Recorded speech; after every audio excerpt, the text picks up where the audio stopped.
Before we begin, guys, do not forget to register for the OnePlus 6T livestream, which has now been moved to October 29th. Follow pocketnow.com/OnePlus6T for more information.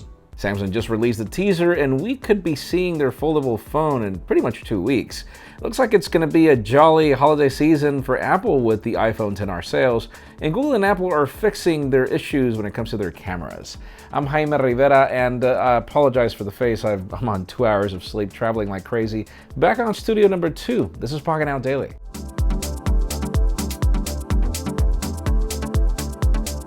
Let's begin today with official news that don't necessarily have to do with deals, but do. We're hoping that the OnePlus 6T does not disappoint with the price tag. For those of you interested in buying the phone, we were actually expecting it to sell on US carriers, but it seems that the company is still going to have its pop-up stores. There's going to be one for the whole United States in New York, and then London, Amsterdam, Barcelona, and other cities. You can see the full list in the description.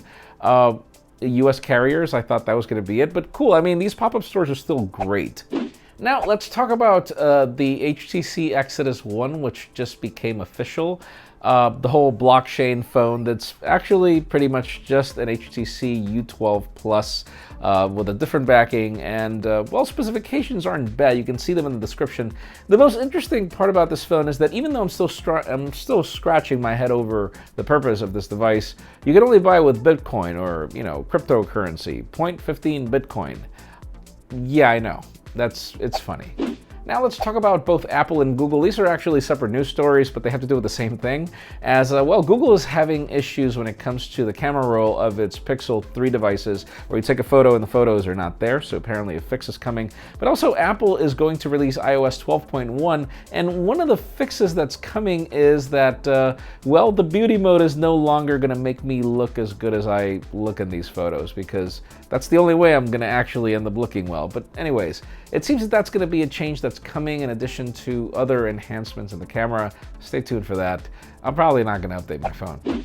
And speaking of Apple, iPhone XR sales are out, and it seems that the company has already exceeded expectations, up to the point where Ming-chi Kuo is predicting that this phone is going to outsell the XS and XS Max 2-to-1. Literally. Apparently, sales are so good that the company has already not been able to deliver enough phones, I don't know, I wasn't expecting this reaction for the XR, but it seems that the market is reacting well to it. We'll see how long that lasts. And finally, the hot news today have to do with Samsung, as the company has just sent out invitations for its developer conference to happen on November 7th and 8th. And usually this would never make the hottest news if only the company would have not teased the fact that it seems that we're getting that foldable display smartphone being announced at the event, because it makes sense. If they're inviting developers and they need developer support for a new product, they have to announce it. And if you remember, the rumors were that we were going to get to see this product this year. At least see it. I'm not saying launch. So let us know in the comments. I mean, developer conference, developer support, a foldable smartphone or tablet, does that make you excited? In my case, I'll have to see to believe, but that's just me. Leave us a comment down below. We'd love to know your opinion. Friends, again, if you want to get the news earlier, follow us on Pocketnow.com and subscribe to both our channels, English and Spanish, for more videos like this one. You can follow me on Twitter, Jaime_Rivera, on Instagram at Jaime Rivera. Please give this video a thumbs up if you like what you saw. I'm Jaime Rivera. Thanks so much for watching. We will see you tomorrow.